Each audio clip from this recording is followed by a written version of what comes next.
తినేసి తర్వాత అయితే పాడిపోయింది సద్దన్నం అది. బామ్మ ఇలా చెప్పు, హాయ్ చెప్పు. తినిపోయా వీడు కూర్చో. ఏ ఊరు బామ్మ? చీరమపేట. ఏమైంది? ఇద్దా హాస్పిటల్కి వచ్చావా? కంటికి చూస్తారంటే వచ్చాము. తిను, బాగానే ఉంది, అన్నం కూర బాగానే ఉంది. తిను. ఆగు 10 రూపాయలు.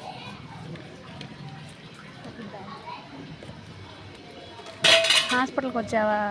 గవర్నమెంట్ హాస్పిటల్ కన్నుకు ముసలిక నాకు చేపించుకుంటాము అడుగుదామని వచ్చా నాన్న. చూశారంట, మళ్ళీ చూస్తారంట. చూసిన రోజు రండి ఫలానా రోజు అన్నారమ్మ. టిఫిన్ చేయలేదా? చేయలేదు నాన్న. అవి ఈ డబ్బు 10 రూపాయలతో ఎదురుగా అవి అన్నం తిని ఆ 10 రూపాయలతో టీ తాగు. జాగ్రత్తగా బొమ్మది తిను, కూర్చొని తినపోయా వీడ. వాటర్ ఉన్నాయా? వాటర్ ఉన్నాయా? ముసలయ్య ఉండు, ఇద్దరు ముసలయ్య ఉన్నాడు, ఇద్దరం తింటాం. సరేలే, బాయ్ బామ్మ. జాగ్రత్తగా